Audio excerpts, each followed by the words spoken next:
Sejam bem-vindos a mais um DP Snipers Podcast.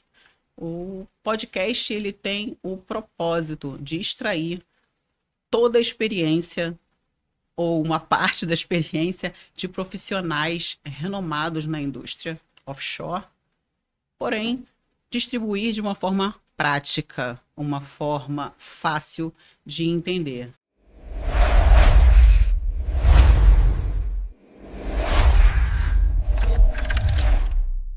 Então, hoje estamos aqui com o Carlos Rodrigues. Ele é diretor técnico de uma frota de navios, tem um background imenso de gerenciamento de manutenção offshore e onshore e também experiência em navios robustos, operações complexas como FPSO, FSO e ainda é chefe de máquinas.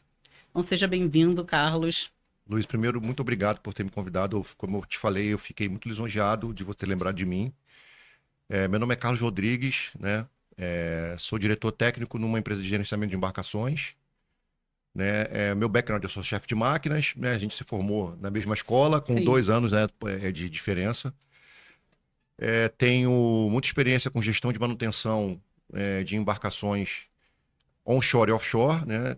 Trabalhei com operações muito complexas, como operações de FSO e FPSO, quando eu trabalhava embarcado. Fui chefe de máquinas num dos maiores FSOs aí do mundo, né? Dentro do PDET da Petrobras. E depois vim trabalhar em terra na parte de gestão, né? Gestão de manutenção e gestão técnica de embarcações. E trabalhei com embarcações de posicionamento dinâmico. Já tenho acho que 11 anos que eu trabalhei com. Depois que eu saí do FPSO e FSO, vim para a terra e já comecei trabalhando com embarcações de posicionamento dinâmico. Aí trabalhei 2 anos com embarcações de PSV, depois trabalhei 10 anos com frota de shuttle tankers, né, que é uma operação bastante complexa, que eu costumo dizer que é o outro lado da mangueira do FSO e do FPSO. Né? Então eu tenho uma visão bem global assim dessas operações offshore. Utilizando posicionamento dinâmico, né? Tanto na parte de DP Shuttle Tankers, quanto na parte de navios de apoio marítimo. Né? Desde a parte de gerenciamento de pessoas até a parte de gerenciamento de equipamentos e manutenção e mantendo tudo em classe, toda essa parte de requirements nacionais e internacionais. Né?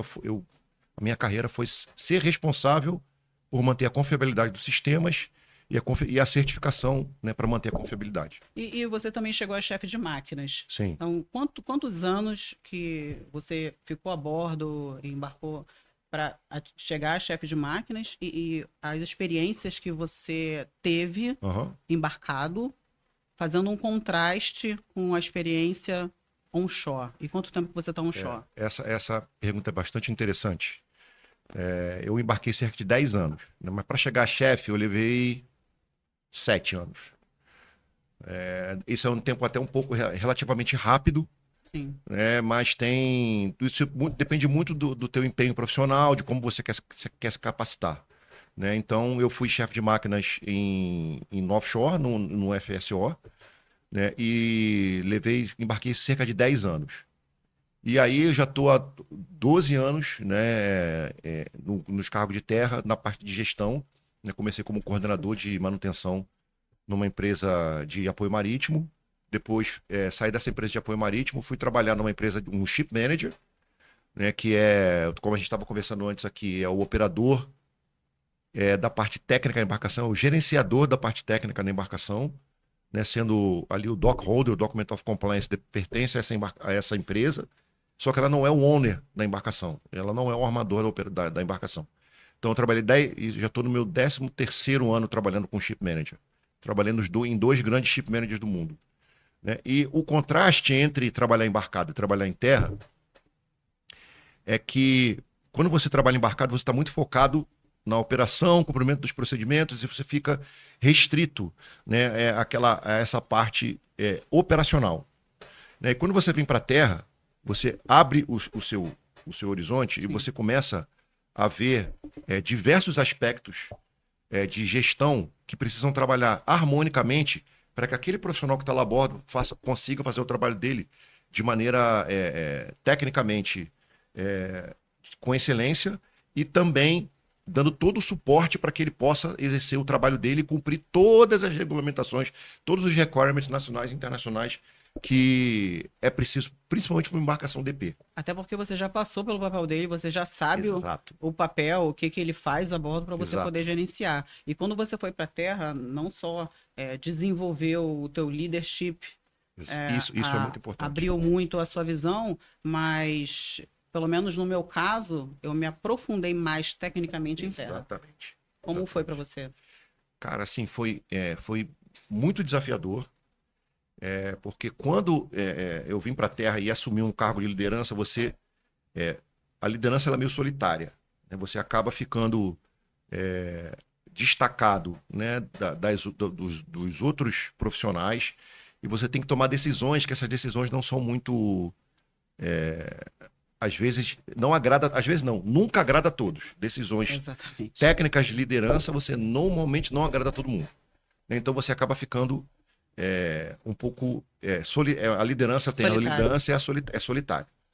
Agora, em relação à parte técnica, quando você está numa posição que você é o responsável técnico por aquela embarcação e você é o responsável por manter todos os certificados, todos os requirements, requisitos, né?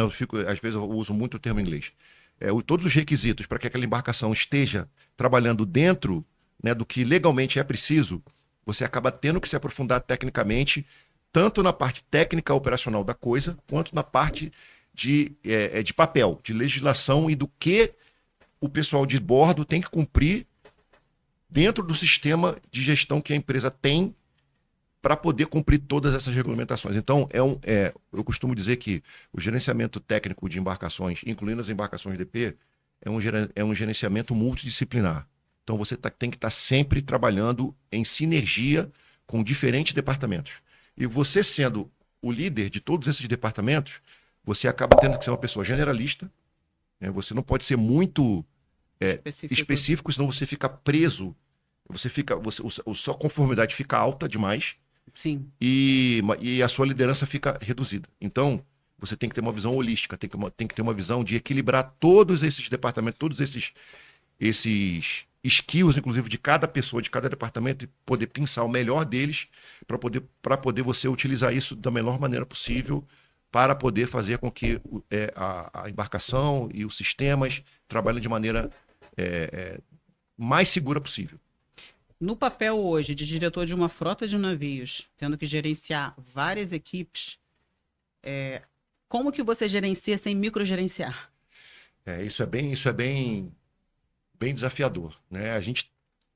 O que a gente encontra hoje em relação a pessoas nas embarcações, a gente encontra um conflito de gerações muito importante. Isso, conflito de gerações também. Então você tem ali a liderança de bordo, pessoas acima dos 45, né, com uma visão da marinha mercante ou do mundo offshore já consolidada.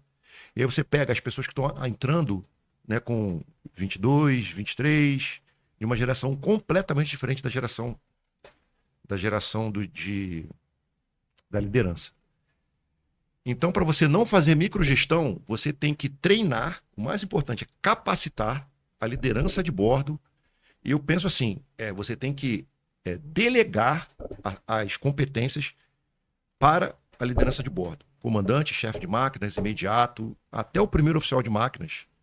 Eu entendo que ele tem um cargo de liderança muito importante na gestão da manutenção, que a gente vai puxar o assunto da confiabilidade de sistemas, quando que a gente vai... É o principal assunto da pauta. Sim.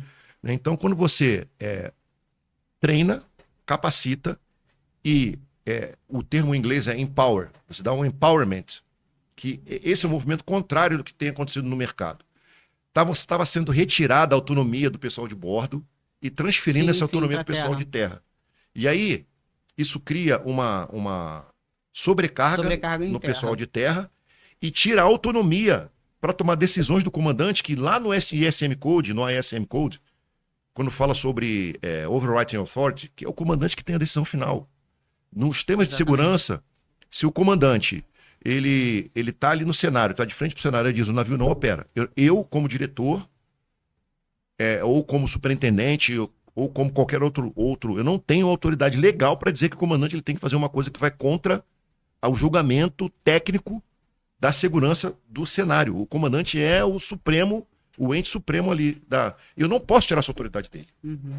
Né? Então, eu acho que, e para ele poder ter essa autonomia, para poder tomar essa decisão, ele tem que ter toda a experiência que ele carrega até chegar a uma função de comandante, mas ele também tem que ter o treinamento, tem que ter todo o conhecimento do sistema da empresa, tem que ter todo o conhecimento da legislação, e isso aí entra o pessoal de terra dando todo esse suporte para ele poder tomar a decisão correta. Entendeu? Assim que eu penso que não se faz microgestão. Sim.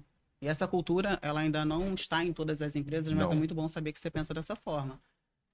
Sobre a questão da confiabilidade dos sistemas de posicionamento dinâmico e o gerenciamento das manutenções preventivas, como que é esse gerenciamento das manutenções preventivas de terra? E como se garante, não digo que se vai garantir, mas que as manutenções estão sendo feitas para que numa inspeção SAIRE ou VID, num vetting, isso ocorra bem? Isso é um desafio diário, né, que eu encaro desde que eu vim para a Terra, porque eu passava por essas inspeções quando eu trabalhava a bordo, né, e eu sempre fui uma pessoa que sempre tive uma mentalidade de trabalhar sistemicamente. Né, e essa é uma das grandes dificuldades que a gente tem, principalmente com a tripulação local, com os profissionais locais, principalmente na parte de navegação. Né?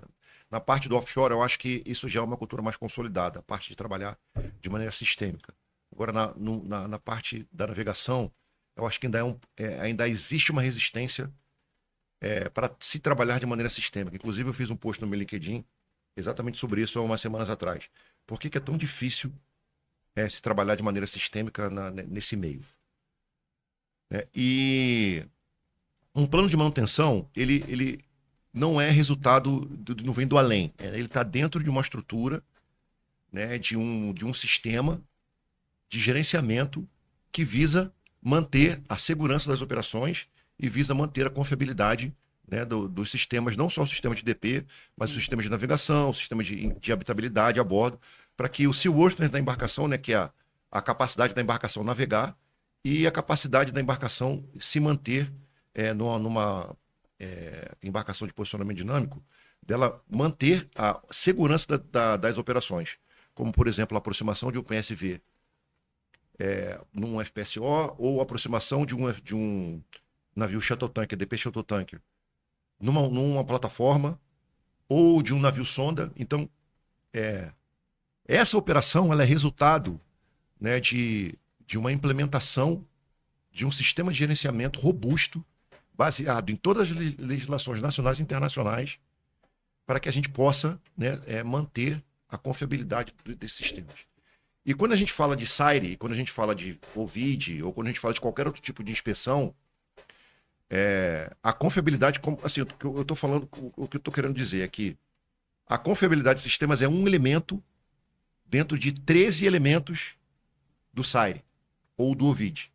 Então, para você, o que eu estou querendo dizer existe toda uma complexidade de sistemas de gerenciamento até você chegar na parte da confiabilidade dos equipamentos e a confiabilidade da manutenção. Então, o que eu penso que um bom operador de DP ele precisa saber é que aquela work order que ele vai executar ou que ele vai pedir para ser executada no sistema dele, já existe todo um trabalho de background de muitas horas para que aquela work order que ele vai fazer ali, que ele precisa lançar no sistema, para poder um vistoriador chegar lá e ver que aquilo foi feito, existe já uma longa experiência, um longo trabalho que foi feito para que aquela work order que ele precisa fazer, ou aquele procedimento que ele precisa cumprir, aquilo foi pensado, detalhado, trabalhado, dentro de anos e anos e anos de experiência naquele tipo de operação. Quais foram os maiores gaps que você conseguiu observar durante a sua experiência que envolvem a confiabilidade do sistema DP? Olha, e a manutenção em si? O que eu tenho observado, o fator humano normalmente é um dos maiores desafios. Né? O mercado hoje ele tem falta de mão de obra especializada. Então, quando se tem uma falta de mão de obra especializada,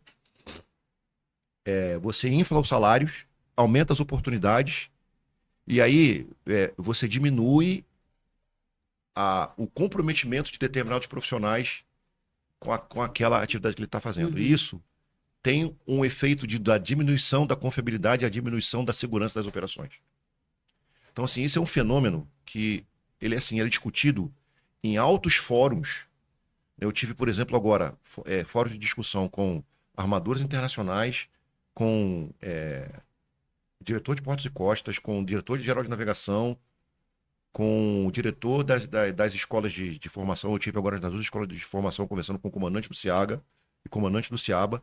E o principal gap que é encontrado em todas as áreas, não só na área de posicionamento dinâmico, é a disponibilidade de pessoal e de pessoal capacitado para operar os sistemas que são os sistemas complexos do posicionamento dinâmico. Né? Eu tenho um armador, por exemplo, agora que está fazendo um trabalho conosco, que ele quer investir.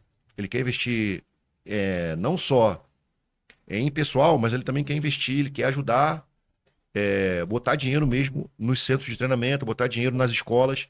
Só que esbarra, aí é um outro assunto que a gente pode conversar de uma outra, que é a questão da burocracia Brasil.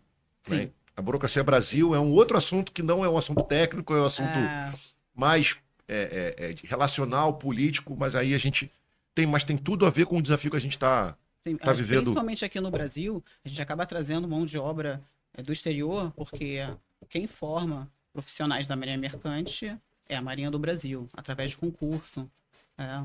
E nós somos oriundos de lá, né? Nós somos oriundos de lá. Então, o controle aí dos profissionais no mercado vai depender muito da quantidade de vagas que vão ser abertas e a quantidade de pessoas que vão passar nesse concurso e se formar, né, Exatamente. efetivamente. Então, assim, eu vou trazer uma observação que o armador grego falou para mim, dois armadores gregos falaram para mim. Eles falaram assim, cara, na Grécia eu tenho 12 milhões, os 9 milhões, alguma coisa assim, de habitantes.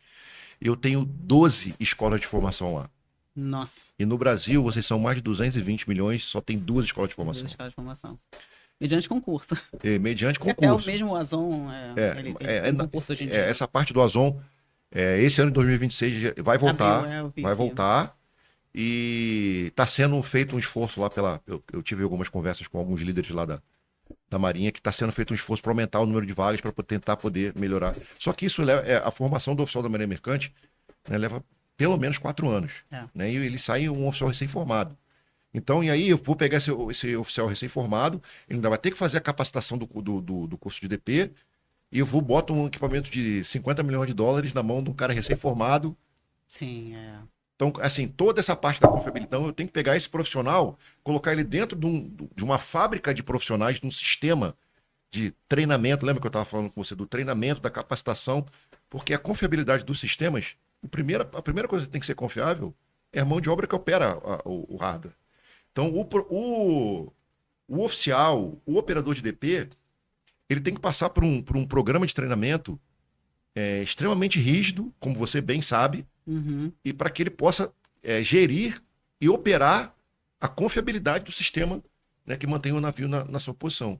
Então, o primeiro gap é essa parte de formação e de disponibilidade de pessoal no mercado.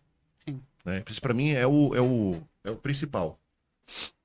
E falando também do próprio profissional, o que a gente costuma ver é essa dificuldade, né, do pessoal das pessoas quererem trabalhar de maneira sistêmica e cumprir, né, todas as rotinas de manutenção necessárias para que a gente tenha uma longevidade da confiabilidade dos equipamentos. Né? Então a gente sabe que a gente tem um ciclo, né, de 5 anos da parte das especiais de classe da embarcação, e as embarcações DP, ela tem uma notação especial, né, dentro lá do seu certificado de classe, ela tem lá DP1, DP2, DP3, e essa certificação, ela tem que ser renovada, né, ela tem que ser endossada de ano em ano, né, com as anuais de classe, e ela tem que ser renovada nas especiais de classe, né, que são as do ciclo de 5 anos. Né, e nesse ciclo de 5 anos, ela tem as intervenções de 60 meses que estão inseridas no plano de manutenção, né, que estão lá, aí volta, que está inserida lá no sistema de gestão, né? Então, aí entra na questão da da docagem, né? Na questão, né, da especial de 5 anos, aí que você mexe em todos os sistemas do sistema DP. Aí você mexe nos motores de na parte na planta de geração, Atualização de software. atualização de software. Aí você vamos falar especificamente de um navio que não seja um diesel elétrico, seja um navio um shuttle tanker, por exemplo, que é onde eu tenho mais experiência. Você normalmente tem 4 geradores, né, de alta potência, normalmente, né, se for porque tem 2 grandes classes de navio shuttle tanker, são de 105 mil, que são os Aframax, e de 155 mil, que são os Suezmax. Aí você tem ali uma configuração de thrusters, que é a carga pesada, né? O barramento de alta dele é de 11 kV? 6.9. Os que eu trabalhei eram de 6.9, mas dependendo da embarcação, os de 155 mil, pode ser de 11 kV. Uhum. Aí você tem os quatro geradores, que você precisa fazer o overhaul dos geradores, né? Porque o navio em posicionamento em DP para o motor gerador é a pior condição de operação que o navio ele vai ter, porque pela filosofia do DP você tem que ter os 4 geradores ao mesmo tempo no barramento.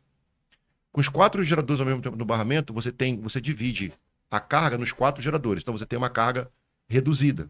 E a carga reduzida ela não favorece a queima estequiométrica. Aí a queima estequiométrica gera carbonização no motor. A carbonização no motor gera contaminação do cárter do motor. E aí você pode ter uma baixa pressão de óleo lubrificante para o motor. Você perde o load shedding. Você pode perder o posicionamento. Então, uma coisa é ligada à outra. Então, você tem que ter uma coisa no controle de processo. Então, você tem que controlar cada etapa do processo para que no final você possa ter o resultado esperado. Nossa, essa sua explicação aí foi ótima. Entendeu? Então, uma coisa vai puxar... passo a passo. Acho que as pessoas precisam, para começar a entender determinados assuntos, é exatamente esse passo a passo. Né? Uma didática excelente. E assim, é o que eu acredito que é a visão sistêmica. Se você entende que você está dentro de um processo, você está gerenciando um processo, e que se você gerenciar cada etapa do processo, você tem aqui um quadradinho, uma caixinha, é uma etapa do processo. Aí você acabou essa caixinha, tem o fluxograma. Aí você vai para outra caixinha. Sim. Aí tem lá, sim, não. Se é sim, vai para lá. Se não, volta para cá. Então, quando você é sim, vai para o outro. É sim, vai... Só que para você chegar no sim, você tem que controlar aquela etapa do processo. Então, se você controla essa etapa do processo, certamente você vai passar para a próxima etapa. Controlou essa próxima etapa, você vai passar para a próxima. Controlou todas as etapas, o resultado é o que você quer. Então, não tem como você ter um resultado que você deseja no final se você não controlar todas as etapas do processo. E é aí que entra o sistema de gestão. Eu sou um aficionado por sistema de gestão. Eu adoro o sistema de gestão. Por quê? Porque o sistema de gestão, eu costumo dizer que ele é a barreira entre a falta de conhecimento e a negligência e o resultado positivo. Porque se você não for negligente, mesmo que você não tenha conhecimento, se você segue o passo a passo do sistema, não tem como errar. Não tem como errar. Exatamente. Então, normalmente, o erro é humano. Por quê? Porque não segue o sistema. Sim. E tudo que a gente falou até agora foi basicamente para deixar um navio pronto para uma inspeção importante. Não são todas as petroleiras que vão solicitar esse tipo de inspeção. Uhum. Então, acho que seria interessante abordar a diferença das inspeções. Então, normalmente as inspeções que o navio está submetido, o programa de inspeções que ele está submetido é de acordo com a natureza da operação que aquele navio atua, né? Que a classe daquele navio, o navio Isso, é feita para a missão industrial dele. A missão industrial, exato, a missão industrial foi o termo perfeito que você usou. E, por exemplo, falando de um DP Shuttle Tanker, o DP Shuttle Tanker, ele é um navio tanque. Então, o navio tanque, ele está incluso, né? Ele está submetido às inspeções do SAIRE.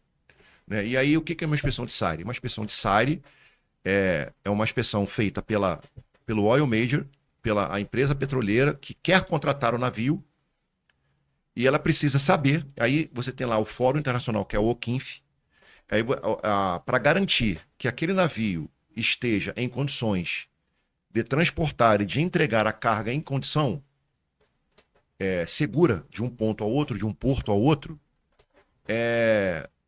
essas empresas criaram esse fórum internacional, né? E as inspeções de vetting, de SIRE, que agora é SIRE 2.0, ou VID, por exemplo, são dentro desse sistema da OCINF. E para você, desculpe, para você, deixa eu beber um pouquinho de água. Um pouco da hora. E a questão do sistema de posicionamento dinâmico não é tão profunda e inserida, porque essas inspeções são bem abrangentes na parte de segurança, meio ambiente. Uma inspeção de SIRE, por exemplo, ela é uma inspeção que ela tem... A última vez que eu vi, antigamente era o VIQ, que era o Vessel Inspection Questionnaire. Ela tinha mais de quase 600 itens. Hoje, com o SIRE 2.0, isso aumentou... O vídeo são 700, né? Isso aumentou mais ainda. Com o SIRE 2.0, que aí avisa na parte sistêmica, na parte do sistema de gestão e na parte de fatores humanos. Né? E aí, isso, em relação à parte do DP, o DP ele está inserido apenas na parte do capítulo de confiabilidade. E ainda assim, e na parte... envia para a petroleira todos os detalhes de inspeções de FMA Trials, On-All Trials, para que eles possam fazer uma verificação ainda mais profunda. Exato. Para ver se o navio está apto, né? Isso, e tem, né, no elemento 3, que é o elemento de fatores humanos, tem a matriz de competência. Na matriz de competência também fala da parte do treinamento de posicionamento dinâmico. Então, a parte de confiabilidade, o termo confiabilidade em si, ela passa pelos fatores humanos e pelos fatores técnicos. Então, nos fatores humanos, você tem lá todo o treinamento que para cada função tem uma grade de treinamento, uma matriz de treinamento que cada posição daquela precisa ter. Por exemplo, se ele é o comandante ou imediato, que são full DP, ele tem que ter esse treinamento. Se ele é um primeiro oficial de náutica, ele tem que ser full DP ou não. Ele tem toda uma outra grade de treinamento. Aí o segundo oficial de náutica, ele tem que ter, ele não precisa ser full DP, ele tem que ter ali só o básico. E aí ele tem uma outra grade menor um pouco. Então, isso está lá na parte do elemento 3, que é do fatores humanos. Isso, do SIRE. Isso, do SIRE e do TMSA, do Tank Management Self-Assessment. E no elemento 4 e 4A, que é a parte da confiabilidade de sistema, da manutenção, né, da confiabilidade dos sistemas. E aí o DP, ele está inserido nesse capítulo, nesse elemento. Né? Porque, na verdade, o posicionamento dinâmico, ele acaba sendo um sistema que integra outros sistemas da embarcação.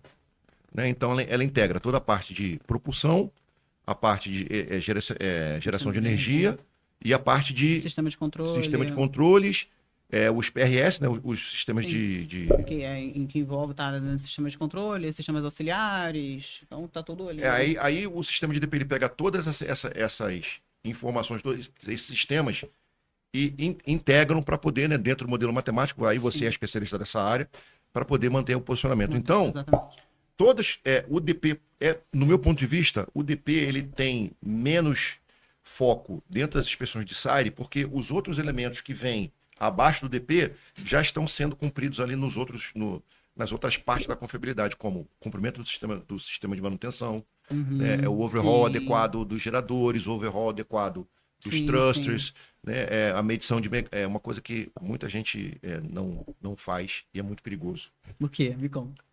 Termografia dos painéis e a megagem dos motores elétricos.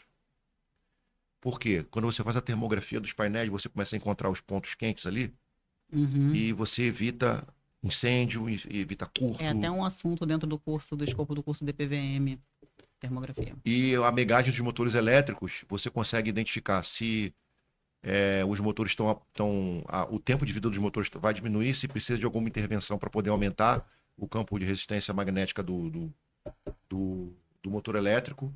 E aí você aumenta a confiabilidade para você poder fazer uma intervenção ou preventiva ou preditiva naquele motor, nos motores elétricos. Entendi.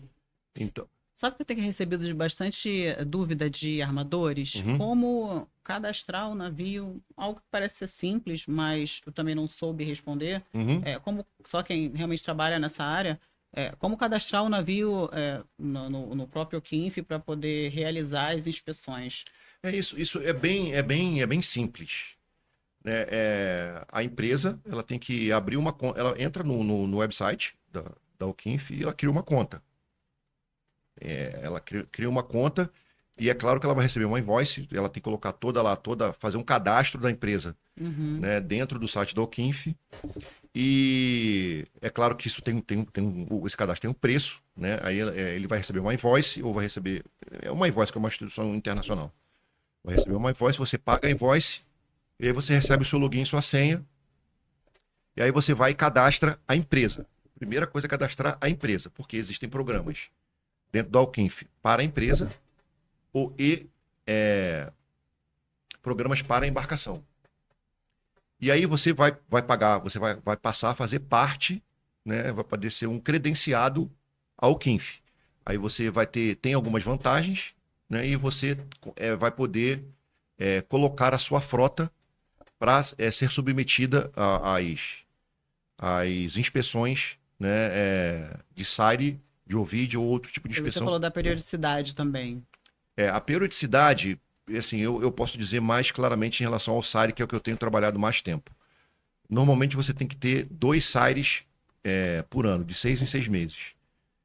E algumas empresas, elas para serem um pouco mais restritivas, elas fazem 3 SAIRES por ano. Quando eu trabalhava no Shuttle Tank, eu fazia a cada 4 meses eu fazia um SAIRE. Eram 5 embarcações, Uhum. 4 meses SAIRE. Então eu fazia 20 SAIRES por ano. Nossa. Então era bem pesado.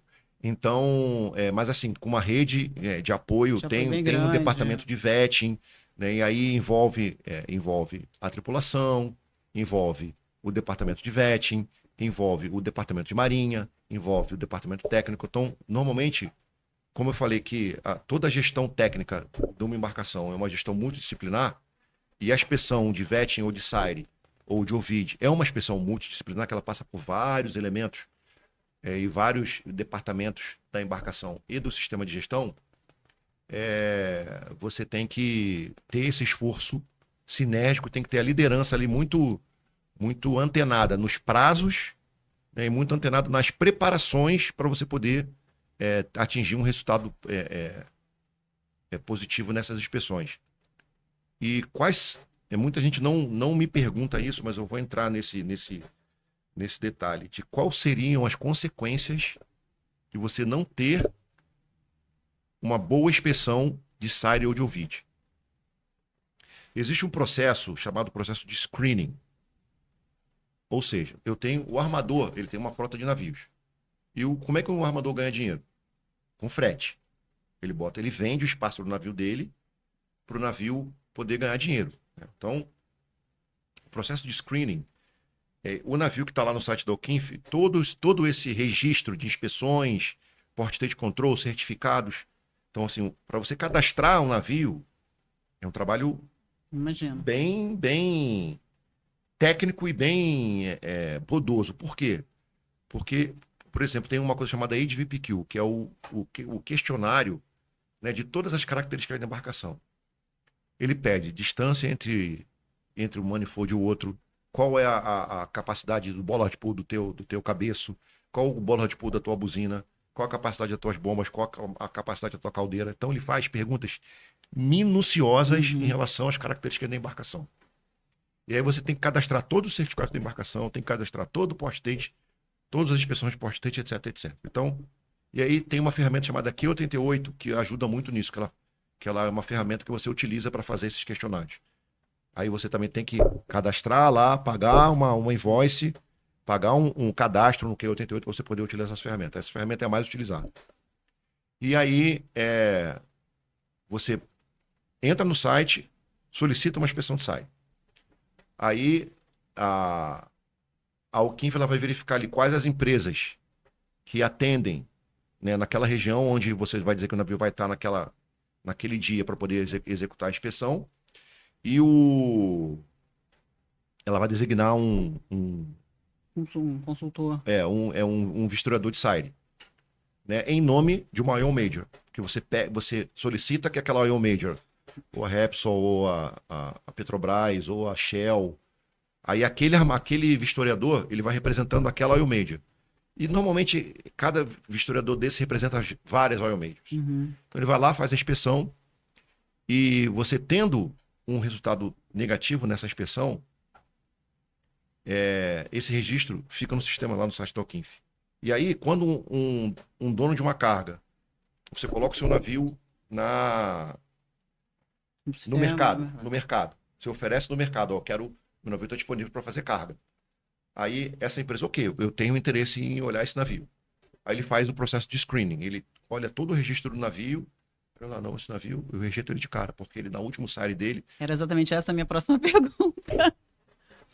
E o que eu ia te perguntar? Que você tem bastante experiência em gerenciamento de navios robustos. Sim, sim. Agora imagina uma empresa pequena que está querendo colocar os navios no mercado para uma contratação de uma petroleira. Uhum. Sendo que tem petroleiras que solicitam as inspeções OVID e outras não. Como ele não sabe qual o contrato que ele vai conseguir, seria interessante ele fazer mesmo assim, e assim ele teria certeza. Possibilidade de abrir esse leque para poder com certeza. Conseguir um contrato. Mas aí ele vai fazer o screening para O que ver se aquele acontece? navio está apto. Exatamente. O processo de screening é a primeira barreira que diz se o navio tem condições ou não de fazer aquele tipo de atividade. Uhum. Hoje, por exemplo, na Petrobras, na Transpetro ou na Petrobras, se um outro navio que não seja da Transpetro ou da Petrobras, não seja, né, bandeira BR, Uhum. para ele operar num terminal da Transpetro ou para ele fazer alguma atividade para a Petrobras, ele tem que ter uma inspeção de SARI ou de OVID. Senão nem é rejeitado. Ele tem que ter uma inspeção de SARI e de OVID válida. Válida dentro daquela periodicidade que você me perguntou, de 6 meses. Uhum. Se o SARI, ele tem um SARI, foi muito bem, mas é de 8 meses, é rejeitado imediatamente. O historiador, você não consegue nem marcar o próximo SARI.